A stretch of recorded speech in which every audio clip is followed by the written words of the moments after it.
अस्सलाम वालेकुम दोस्तों, कैसे हैं दोस्तों। जावा की एक नई वीडियो में मैं आप सब लोगों को खुश आमदीद कहता हूं। तो दोस्तों, लास्ट वीडियो में हमने बात की थी अरेज में कि जावा में अरेज क्या होती हैं और अरेज कैसे काम आती हैं। तो आज हम उसी सीक्वेंस को आगे बढ़ाएंगे और कलेक्शंस की बात करेंगे। अरेज पढ़ाने का मकसद ही यही था कि आप लोगों को थोड़ा सा आइडिया हो कि कलेक्शंस क्या होती हैं। अरेज में देखा था क्या, जैसे कि हम लोगों ने देखा था बहुत सारी एक ही किस्म की डेटा टाइप्स हम एक ही किसी कलेक्शन के अंदर डाल रहे थे या किसी मेमोरी स्टोरेज या किसी स्ट्रिप के अंदर डाल रहे थे। ठीक है, तो आज उसी टॉपिक को आगे बढ़ा रहे हैं और आज देखते हैं कि कलेक्शंस क्या होती हैं। ठीक है, तो आज के टॉपिक के बाद आपको काफ़ी सारा अरेज के बारे में भी आइडिया हो जाएगा और काफ़ी सारा कलेक्शंस के बारे में भी आइडिया हो जाएगा। ठीक है, तो सबसे पहले तो मैं आप लोगों को अरेज के बारे में बता दूं कि कलेक्शंस के बारे में कलेक्शंस क्या होती हैं। जब हमें collections represents group of multiple element subjects into single unit. जिस तरह हमने बहुत सारी डाली थी, बहुत सारे सिंगल टाइप के डाटा एलिमेंट हमने एक ही ग्रुप के अंदर डाले थे या एक ही स्ट्रिप के अंदर या एक ही कलेक्शन के अंदर डाले थे। इस तरीके से हमारे बहुत सारे डाटा ऑब्जेक्ट्स या एलिमेंट्स जो कि एक ही उनके ग्रुप करके एक ही सिंगल यूनिट के अंदर डालने को के अमल को हम कलेक्शन कहते हैं। ठीक है, यूजुअली हम ऐसे डाटा स्ट्रक्चर्स कहते हैं, लेकिन मैं आप लोगों को बता दूं कि कलेक्शन होती क्या हैं। ठीक है, कलेक्शन ऐसे होते हैं कि हम बहुत सारी चीज़ों को इकट्ठा कलेक्ट कर लेते हैं। ठीक है, कलेक्शन निकला है कलेक्ट से। ठीक है, तो हम बहुत सारी डेटा टाइप्स के बहुत सारे एलिमेंट्स या ऑब्जेक्ट्स को हम इस तरह कर लेते हैं कि एक सिंगल यूनिट या एक सिंगल डेटा टाइप में डाल देते हैं या एक सिंगल कलेक्शन या एक कंटेनर में डाल देते हैं। ठीक है, तो पहले तो हम इस तरह कर रहे थे कि उसमें प्रिमिटिव्स भी डाल देते, ऑब्जेक्ट्स भी डाल देते, लेकिन यहाँ हम थोड़ी सी आप लोगों को बता दूं कि इसकी लिमिटेशन ये है कि हम इसके अंदर ऑब्जेक्ट्स को डील करेंगे। अरेज के अंदर हम प्रिमिटिव्स को भी डील कर रहे थे, लेकिन चूँकि हम ऑब्जेक्ट ओरिएंटेड प्रोग्रामिंग पर बहुत ज़्यादा फोकस कर रहे हैं तो इसमें सिर्फ हम ऑब्जेक्ट्स पर बात करेंगे। ठीक है, तो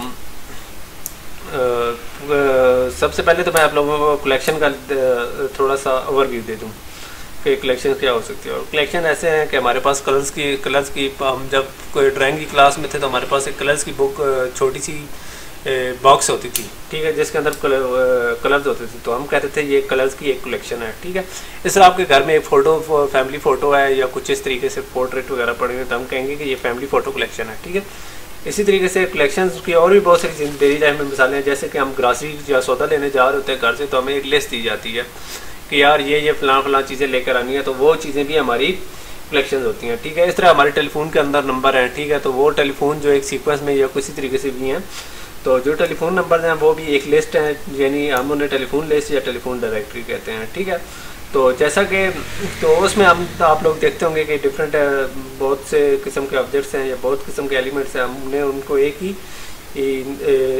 कंटेनर के अंदर यानी कॉन्टेक्स्ट के अंदर डाला हुआ है या कलर बुक के अंदर डाला हुआ है या फ़ोटो एल्बम के अंदर डाला हुआ है या टेलीफोन डायरेक्टरी के अंदर डाला हुआ है। तो ये जो सारी चीज़ें मैंने आपको बताई हैं, ये सारी कलेक्शंस का रोल अदा करती हैं।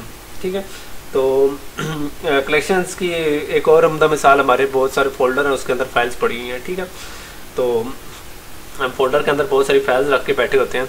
ठीक है, तो ये भी एक कलेक्शन की मिसाल है। ठीक है, तो हमने कलेक्शन की हमें ज़रूरत क्यों पड़ती है, सबसे पहले तो वो बात कर लेते हैं। ठीक है, तो कलेक्शन की ज़रूरत हमें इसलिए पड़ती है कि हम बहुत सारी चीज़ों को हम ग्रुप करते हैं ताकि हम उन्हें बाद में इजीली एक्सेस कर लें या एफिशिएंटली यूज़ कर सकें।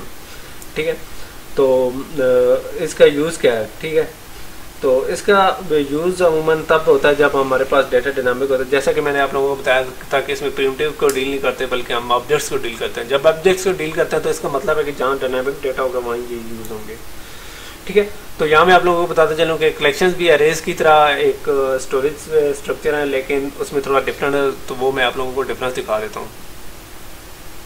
ठीक है, तो अरेज में सबसे पहले तो बता दूं कि अरेज हमारा डेटा को स्टोर कर डेटा जो अरेज है, जो स्ट्रक्चर है या कलेक्शन है, उसके अंदर हमारे प्रिमिटिव्स और ऑब्जेक्ट्स दोनों स्टोर हो सकते हैं। ठीक है, जबकि कलेक्शंस सिर्फ ऑब्जेक्ट्स को डील करती हैं, यानी हमारी जो अरेज हैं वो कलेक्शंस की कैटेगरी में नहीं आती हैं। ठीक है, और अरेज में हम पहले ही फिक्स करके बता देते हैं भाई इसके 9 एलिमेंट होंगे, 8 एलिमेंट होंगे, लेकिन कलेक्शन में हमारी कोई इस तरह की कोई लिमिटेशन नहीं है, वो खुद से ग्रो भी कर सकती है और डिक्रीज भी हो सकती है, ठीक है। उसका साइज़ जब हम नया एलिमेंट डालेंगे तो उसका साइज़ इंक्रीज़ होगा, जब उसमें से एलिमेंट निकालेंगे तो उसका साइज़ डिक्रीज़ होगा, यानी ये डायनामिक इसका एक बिहेवियर है।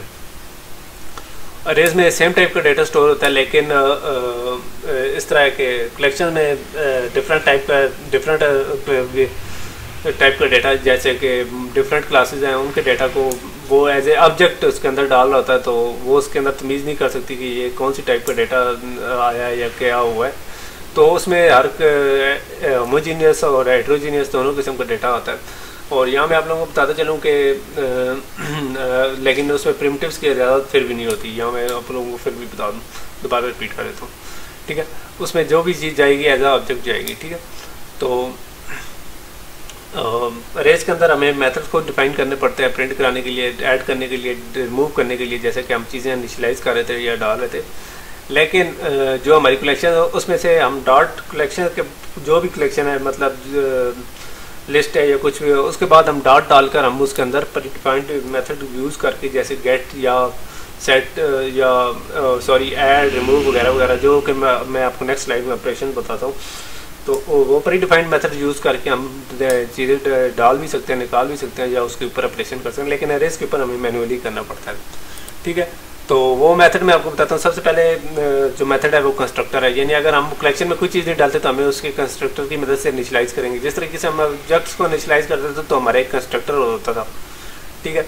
तो एक कंस्ट्रक्टर खुद ब खुद वजूद में आ जाता है, ठीक है। तो कंस्ट्रक्टर है, ठीक है। तो ये अमूमन तभी यूज़ होता है जब हमारे जो कलेक्शन में कोई ऑब्जेक्ट ना हो। उसके बाद है इंटीजर टाइप का साइज़, ठीक है।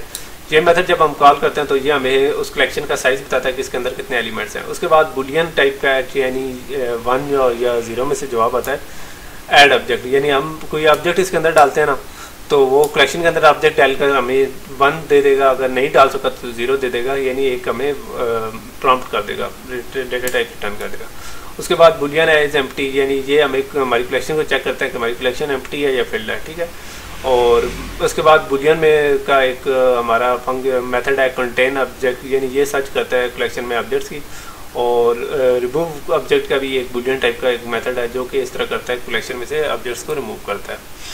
तो यहाँ मैं आप लोगों को अरैकी दिखा देता हूँ कि इसकी अरैकी क्या है, ठीक है। तो सबसे पहले हमारी जावा यूटिल क्लास है, ठीक है, यूटिलिटी जिसे हम कहते हैं। उसके अंदर है 2 टाइप के इंटरफेसेस हैं, बहुत ज़्यादा टाइप की हैं, लेकिन मैं 2 की डिस्कस करता हूँ। एक इटरेबल है इंटरफेस है, एक मैप है, ठीक है, जिन पर मैं बाद में थोड़ी सी बात करूँगा जैसे जैसे ये टॉपिक आगे जाएगा। उसके बाद है कलेक्शन। इटरेबल में कलेक्शन भी है और भी हैं, लेकिन मैं कलेक्शन पर फोकस कर रहा हूँ, ठीक है, ठीक है। उसके बाद मैप के अंदर हमारा हैश मैप है, ठीक है। बहरहाल मैप के अंदर हैश मैप है, लेकिन हमारा जो कंसर्न है वो इटरेबल से कलेक्शन की तरफ है, इंटरफेस है, ठीक है। कलेक्शन के अंदर लिस्ट है, क्यू है, सेट है, डी क्यू और बहुत सारी हैं, लेकिन जो हमें फ़िलहाल ज़रूरत है हम उन पर बात करें। तो इस तरीके से हमारा जावा यूटिल क्लास से ये चलता है। उसके बाद ये इंटरफेस है, ठीक है, कलेक्शन में इंटरफेस है, इटरेबल भी इंटरफेस है, नीचे जो लिस्ट क्यू वगैरह सेट वगैरह ये भी इंटरफेस है, और उनके नीचे फर्दर आगे जाएंगे तो हमें टाइप्स मिलेंगी जो कि डेटा टाइप्स अरेज की तरह डेटा टाइप्स होंगे या कुछ इस तरीके से स्ट्रक्चर होंगे जो कि इसको इम्प्लीमेंट करेंगे, ठीक है, ठीक है। ये इंटरफेस को इम्प्लीमेंट करेंगे, ठीक है। इंटरफेस के बारे में मैं आपको चंद दिनों तक वीडियो बनाऊंगा, उसके अंदर आप लोगों को थोड़ा ब्रीफ में बताऊंगा। उसके बाद है हमारी सबसे सेट क्यू और ये सारी चीज़ें बता दूँगा। सेट तो जैसे कि हम लोग मैथ में पढ़ते हैं कि सेट हमारे डिस्टिंक्ट नंबर मेंबर्स का बना होता था, जैसा कि हमारी मैथ में होता था अलजेब्रा वगैरह में। तो आप लोग देखते होंगे कि सेट के अंदर हम एक डुप्लीकेट चीज़ें नहीं डाल सकते थे। इस तरीके से लिस्ट है, ठीक है, वो हमारी ऑर्डर्ड किस्म की कलेक्शन है या सीक्वेंस है। इस तरीके से हमारी क्यू है, ठीक है, फर्स्ट एंड फर्स्ट आउट यानी लाइन जो हम बनाते हैं। उसके बाद डी क्यू भी है जिसके बारे में बाद में बात करेंगे। उसके बाद है मैप, ठीक है, तो वैल्यूज़ के साथ हमारी कीज़ असाइन हो जाती हैं, ठीक है। तो कोई इतना कोई खास नहीं है। अब मैं यहाँ आपको टाइप कास्टिंग के बारे में भी थोड़ा सा बताता चलूँ कि टाइप कास्टिंग क्या होती है, ठीक है। तो टाइप कास्टिंग की ज़रूरत हमें कब आती है? जब हम किसी चीज़ का किसी भी क्लास का ऑब्जेक्ट डालते हैं किसी कलेक्शन के अंदर, तो वो हमारी ऑब्जेक्ट क्लास के अंदर वो ऑब्जेक्ट जा रहा होता है। तो वो ऑब्जेक्ट क्लास चूँकि उस क्लास के ऊपर होती है, तो वो हमारी जो कास्टिंग होती है वो अप कास्टिंग होती है, और इसके लिए हमें कोई एक्सप्लिसिटली कोई अपकास्टिंग करनी नहीं पड़ती। लेकिन अगर हम कोई ऑब्जेक्ट बाहर निकाल दें किसी उस कलेक्शन में से, तो चूँकि वो ऑब्जेक्ट क्लास ऊपर वाली क्लास है और उससे नीचे हम किसी क्लास मतलब स्टूडेंट वगैरह या किसी क्लास में जो हमारी जो डाउन क्लास है उसमें हम करना चाहते हैं, तो उसके लिए हमें डाउन कास्टिंग करनी पड़ेगी। तो वो डाउन कास्टिंग जैसे कि आपको पता है हमें एक्सप्लिसिटली करनी पड़ती है, तो जैसी डाउन कास्टिंग करेंगे तो हमारा ऑब्जेक्ट उसमें से रिमूव हो जाएगा। या मैं आप लोगों को चंद बेनिफिट्स बताता चलूँ कि इस तरीके से हमारी प्रोग्रामिंग की एफर्ट्स हमें कम करनी पड़ती है, चूँकि कलेक्शन हमारे पास होती हैं तो हम उनसे मेथड कॉल कर लेते हैं, हमें वो मेथड बार बार। इस तरीके से हमारे प्रोग्राम की स्पीड भी इंक्रीज़ होती है। हम डेटा जैसे डेटा स्ट्रक्चर्स के अंदर मैंने बात की थी, हमारा मकसद ये होता है कि हम ऐसा डेटा स्ट्रक्चर इस्तेमाल करें जो हमको हमारा टाइम बचा सके, ठीक है। और अगर हमने कोई नई एल्गोरिदम या नई चीज़ें APIs वगैरह डेवलप करनी है, ठीक है, तो उसके लिए हमें ये बड़ी आसानी होती है, क्योंकि हमें बजाय बार बार ये कलेक्शन का कोई मेथड बनाने की ज़रूरत नहीं पड़ती, ठीक है, बल्कि हम इनके बने बनाए मेथड्स को यूज़ कर लेते हैं, ठीक है। तो इस तरीके से हमें काफ़ी सारी बचत हो जाती है, जो क्योंकि बहुत सारे नए एल्गोरिदम हैं जिनके अंदर ये कलेक्शन यूज़ होती हैं, तो हमें बार बार इतनी एफर्ट नहीं करनी या बार बार हमें कोड नहीं लिखना पड़ता, बल्कि हम इनको कॉल करते हैं और हमारा काम ईजी हो जाता है, बल्कि हम वो एफर्ट उसको उसके अंदर डेवलप करने के ऊपर लगा देते हैं। तो ये था हमारा थोड़ा छोटा सा टॉपिक, ठीक है। अब हम कम से कम इस तरीके से थोड़ा सा सीक्वेंस हमारा बन गया, तो हम थोड़ा थोड़ा यानी वक्त के साथ साथ सारी चीज़ें डिस्कस करेंगे, लेकिन अब हमारे पास कम से कम इतना मवाद है कि हम ये लिस्ट के टॉपिक की तरफ बढ़ सकें, ठीक है। बाद में हम जब कलेक्शंस की बात करें तो आप लोग थोड़े कंफ्यूज ना हो कि हम कलेक्शंस की क्या बात कर रहे हैं या आप कास्टिंग और डाउन कास्टिंग क्यों कर रहे हैं। तो जो नए दोस्त आए उनसे रिक्वेस्ट करूँगा हमारे चैनल को सब्सक्राइब कर लें और लाइक कमेंट शेयर और सब्सक्राइब भी कीजिएगा। तो नेक्स्ट वीडियो तक इजाज़त दीजिए, अल्लाह हाफ़िज़।